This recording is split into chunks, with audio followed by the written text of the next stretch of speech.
But the problem with national exposure, people start asking questions, and even the socialists don't want to call themselves socialists anymore. It's got more stink on it than Leah Thomas's jockstrap.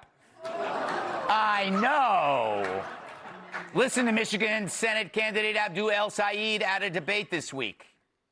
I'm a doctor and a scientist. When it comes to the question of socialism, I'm not a socialist. I'm just a capitalist who understands how capitalism works. Yeah, if he's a capitalist, Jerry Nadler moonlights at Chippendales. More like Chippin' Wales. Don't get me started.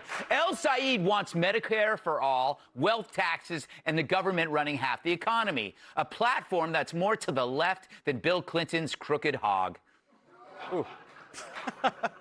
So even the socialists don't want to be called socialists because for their awful stuff to become real, they have to hide it from you. But to do that, socialism has to drive under the speed limit, keep a low profile, wear a disguise. But Dems are realizing that American people can see through it.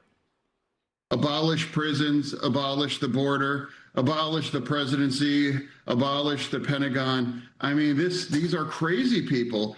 The DSA and that agenda is laid out does not play anywhere. These are views that are, I think, represented by a very small amount of individuals that are not representative of the Democratic Party at large. They better speak truth to its most extreme base, or they're going to let a small faction of radicals drive more people toward Donald Trump. Oh, shut up. I gotta say, ever since that stroke, Fetterman is a total brainiac. Hell, maybe Fauci can figure out how to give all Democrats strokes. Even their House reptile, James Carville, stood up on his hot rock to call the socialists little white turds. Though he may have been describing what he leaves behind after eating a dozen mice. But they aren't wrong. It's too bad, though. It's their fault. The DSA are telling you exactly what the Dems have always wanted. Higher taxes, more government, abolish law and order.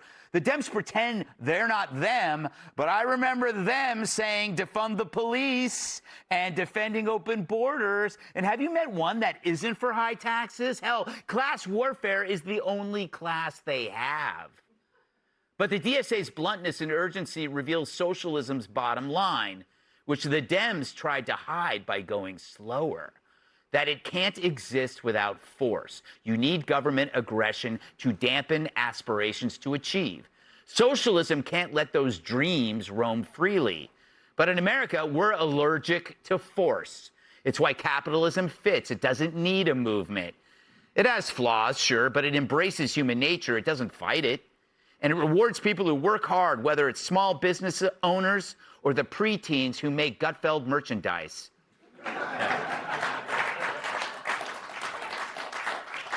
You better not be up. Socialism, on the other hand, has to be sold as a fight against oppression, that you're a victim, while it erases its history of death and suffering. But even the oppression narrative is anti-American, for its followers must accept that they're losers. I mean, who thinks of themselves as oppressed? It's almost as bad as thinking that you couldn't get a picture ID. But that's how leftism works, convincing voters that they're helpless. Thankfully, Americans don't see themselves that way. Well, at least the ones that watch this show. We never think of ourselves as losers, so we don't need a stupid, paternalistic government to run our lives. We know we can do better, and for now, we have the freedom to do so. And it's up to us, not the government, to do it. That's real freedom. But that's also where the flaw is, our freedom. And our enemies know you can use a free system to destroy the system. A free system, by its own nature, can never silence ideas bent on ending it. It can only fight them. And because the Dems avoided that fight for so long, they're now being devoured from within, and they might be lost. I can't say I'll miss them. Let's welcome tonight's guest. His new wife still hasn't unpacked. Actor, writer, and comedian Jamie Lissow. Ask him for a hot pocket, and he'll fill your pants with scalding soup. Chef and restaurant owner Andrew Gruel. In a complete reversal, she sends fan mail to prisoners. New York Times bestselling author and Fox News contributor, catch him. And he stays fit by bench pressing Brian Kilmeade's hate mail. Former NWA World Champion, host of the Planet Time podcast host.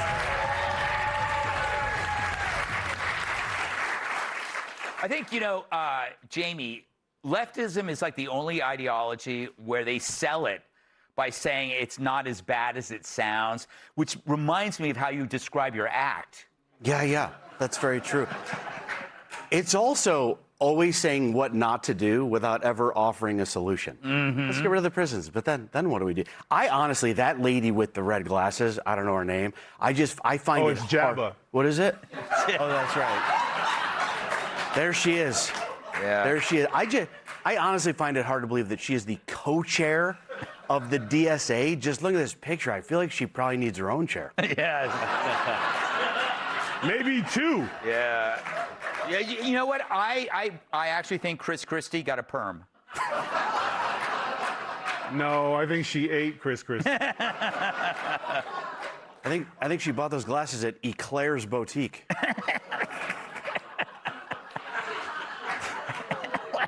Also, you know I don't like. First of all, you can't just like say you're a capitalist if you're texting wealthy. It reminds me of when my ex-wife said she was faithful to her OnlyFans audience. You just can't say stuff. Yeah. Also, I don't like people that tell you they're doctors. Have you ever noticed real doctors don't tell you they're doctors? Right. It's always like the Jill Bidens or the whatever. This guy's like, he's like, I'm a doctor, I'm a scientist, I'm a capitalist, I'm a lawyer. I feel like, Greg, if he had just picked one, he might have been good at it. Yeah. He doesn't have a medical license. I think he went to med school, but he doesn't have a license. Right.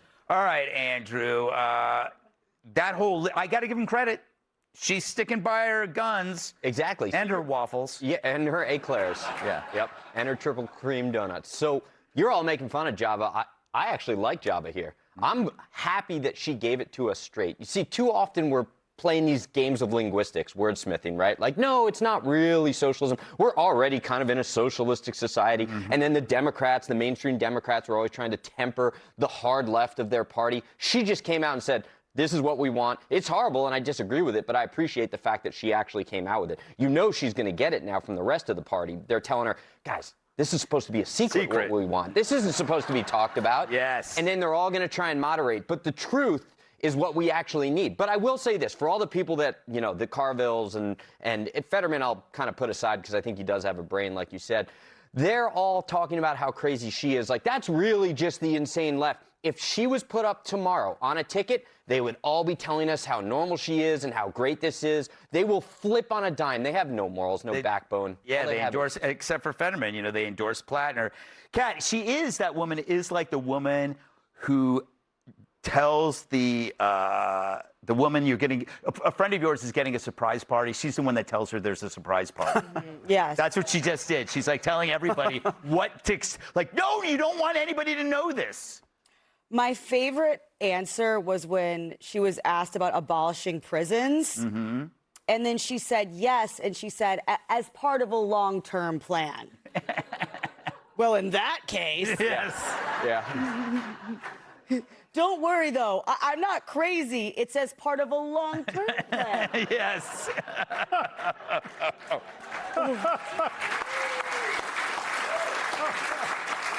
But she added that only because she thought the viewers at home would say, oh, well, why didn't you say so? Because here I thought you wanted to let rapists, murderers, the worst of the worst out on the street. So I thought, boy, I don't know about that. But then you said you were going to do it in a long-term way. And how is that going to be any safer or more appealing to me? I plan to live long-term. Yeah. I think we're all in agreement. I think across the board. Everyone for long term, yeah.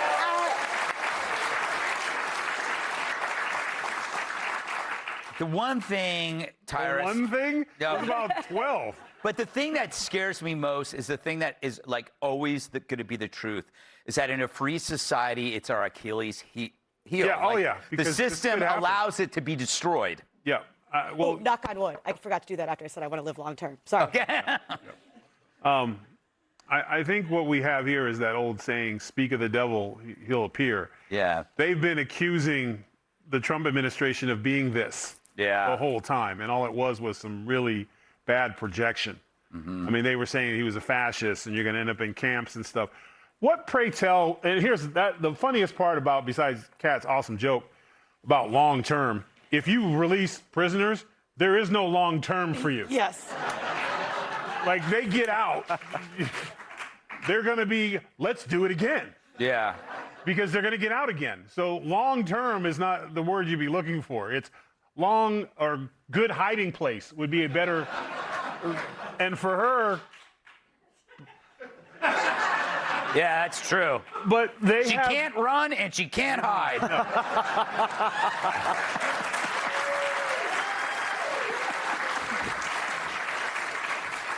But they have, and I said this the other night, they feel the time is now. Yeah. Because they are getting their ass kicked in the moderates. They're losing because people are now realizing that saying you're for one thing and getting into office and doing the other, they're now seeing it. They're dealing with it now. They have it in their neighborhoods. So now they think the time is now to put this forward because they think the American populace is more interested in free than freedom. Right, you're absolutely right. And the other side of it is they say they're going to get rid of prisons. What, pray tell, would you think would happen to this group if they got into power? We would go to where? They would change prison to another name, camp. We would all go to re-education camp. And then if we didn't get re-educated, we would suicide ourselves. So they're telling us because that's what happens on the other side. Like Stalin, you got to knock on the door. You went to re-education camp, and you don't need books for that. You get a bullet. Yeah. And as somber it is, that's how socialism takes control. Be sure to like and subscribe for all the Fox News latest on YouTube, and catch full shows streaming now on Fox One.